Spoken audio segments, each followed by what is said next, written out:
just a bum, which is what I am. You want me to clear your place? I cleared your place. You want me to clear my place? Ha! I say, ha! Stella! Hey, Stella! I could hear you all the way down the Hudson. I was having an Irish wig from Marlon. Last night I sat Shiva. Irish wigs are better. I agree. I'd rather drink 12-year-old scotch than kosher wine. Actually, I was thinking of not playing today, out of respect for Marlon. I can't believe that today, the 3rd of July in the year of our Lord, 2004, Marlon is dead, gone, deceased. Well, what's with this Marlon? It's not like he was your personal friend. He was a special friend. I felt as if I knew him. He was a part of my life. Mine too. I saw him in Streetcar when I was a kid. Yeah, I also saw him in Streetcar. My nurse took me. Ah, bullshit. Okay, I was 13 years old. My brother took me. We were reading Tennessee Williams. That was pretty hot stuff. Not hot stuff. Cutting edge. That's so. Tennessee Williams was cutting edge before there was cutting edge. Brando was cutting edge before there was cutting edge. As the critics would say, he defined a generation. He defined ours. So, what time is our generation playing? 10 o'clock. I got here late. I was hungover, you know, from the wake. You didn't really have a wake for Marlon Brando. Sure I did, and frankly, I'm not in a mood to play tennis because of Marlon. I gotta tell you, I saw Brando more than once on the stage. No kidding. Before or after Streetcar? Before and after Streetcar. After Streetcar, he went on a summer tour of Arms and the Man. You know the play by Shaw? Of course I know Arms and the Man. In fact, I saw the musical version. You mean My Fair Lady? No, I don't mean My Fair Lady. I mean The Chocolate Soldier. That was the musical version of Arms and the Man. All these years, we've been playing tennis every Saturday morning, and I never knew you were erudite in the ways of the theater. What, you didn't know I was in show business when I was a kid? You were an actor? What, you think I was nuts? No. When I was 18, I ran a summer theater upstate, just outside of Peekskill. No kidding. I used to go to a summer camp up there. It was a school for commie kids. You know, red diaper babies. My folks were old lefties, so they sent me to Camp Utopia. It's right outside of Peekskill. My summer theater was actually part of a church. It was in a town called Slippery Rock. Okay. Slippery Rock. I know Slippery Rock. How could you know Slippery Rock? Nobody knows Slippery Rock. I dated a girl from Slippery Rock. Are you going to tell me, or are you going to wait till I whip your ass? She was the most beautiful girl I have ever seen in my life. Ever. She had the most sensational figure. Perfect legs. Perfect breasts. Long dark hair. She made Bridget Bardot look like a pig. Bridget Bardot does look like a pig. Not now, then. But even back then, when Brando was young, this girl made her look like a pig. I know the girl.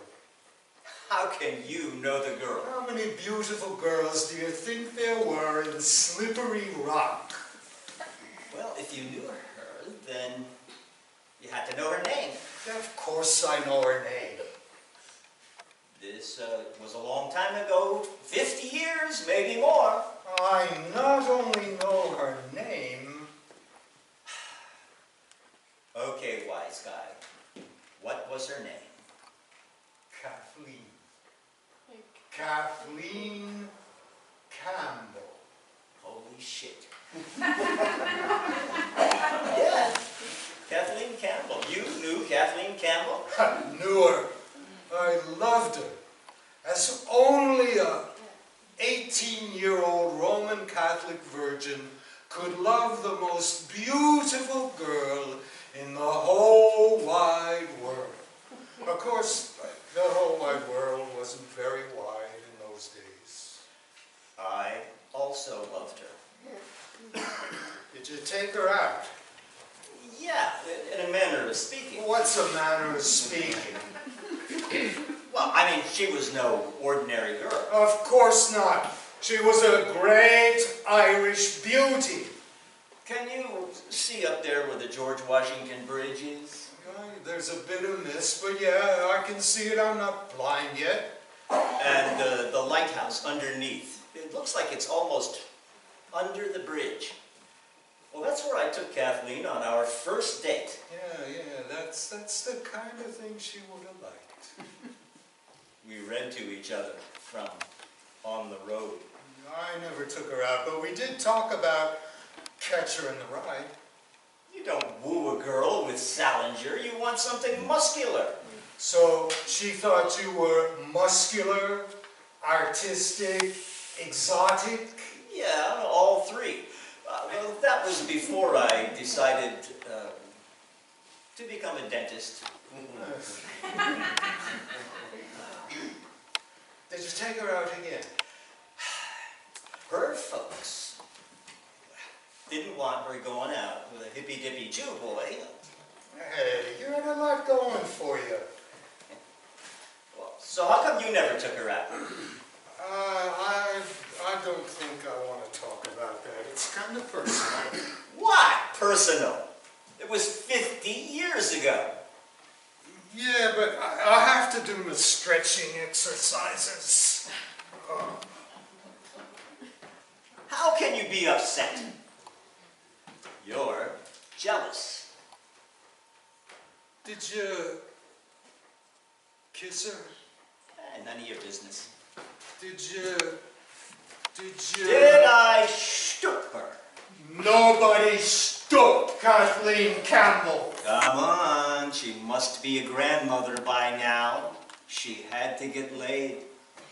She must have had sex. Come on, Petey, she didn't stay young forever. In my mind, in my heart, Kathleen Campbell is young and beautiful and slender and sensitive forever. So how come you never took her out? Come on, you went to the same church, you're 1-2 years older, you ran a big deal summer theater. You had seen Brando on Broadway. It wasn't such a big deal, summer theater. Anyway, the following summer I was an apprentice in Newport, Rhode Island. I got to meet some stars. Like Marlon Brando. No, Marlon had already gone Hollywood. Never to return to the Broadway stage where there's a broken heart for every neon light. Do you like that? Anyway, before I left Slippery Rock, I said goodbye to Kathleen. She was pleasant, as always. I don't think pleasant describes her. She was more like ethereal. You know, I even wrote a poem about her. You want to hear it? Of course I want to hear it. We have a full 30 minutes before our game. You sure you won't be upset? Jealous? Are you going to recite the goddamn poem or not? Well, it was 50 years ago. I'm not sure I can remember it. Sit up. Tell me the story of your life. your eyes. Unlock your hands. And we will make no future plans, but will you be my wife? You didn't write that. You want to bet? Okay, I'll bet you a new can of balls. Oh, how am I supposed to prove it? It's not like I had it copywritten. Damn.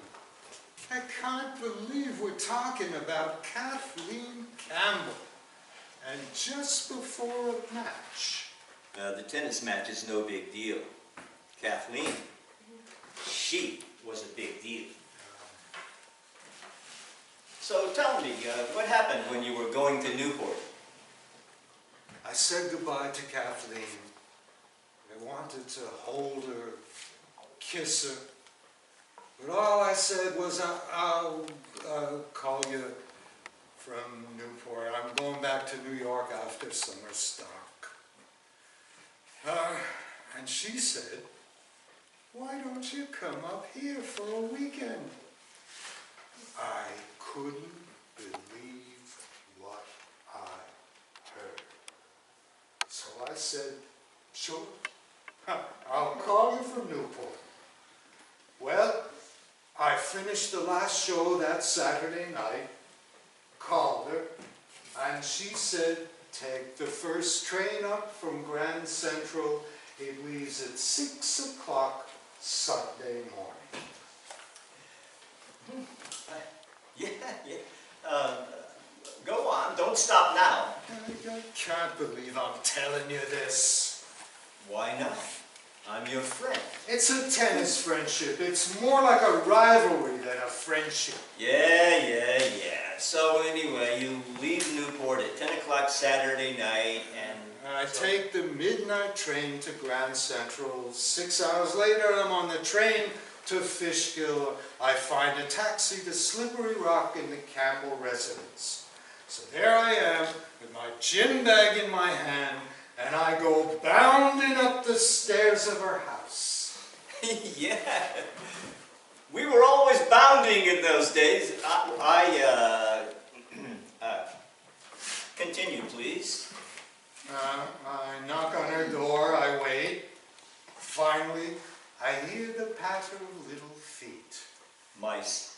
No, Kathleen had the softest walk, remember? When she walked across the lawn, it was as if her feet would apologize to the grass. That's beautiful. You ought to put that in a poem.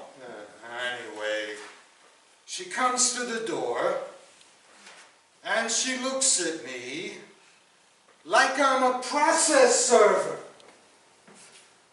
Finally, she recognizes me,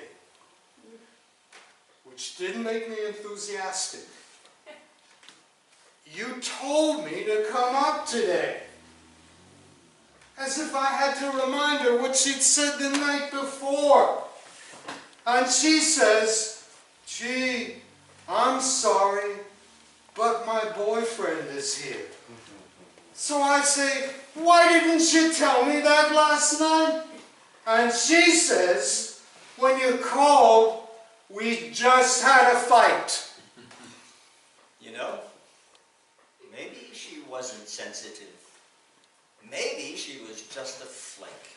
Anyway, she brings out a pitcher of iced tea. We sit on the porch. I tell her about my theatrical experiences, and she tells me about her boyfriend, who, by the way, was a junkie. A junkie? A junkie because I smoked a little marijuana? A little Mary Jane?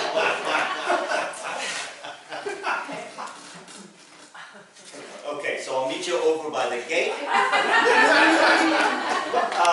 You signed us up for Court 1, right? Right? Right.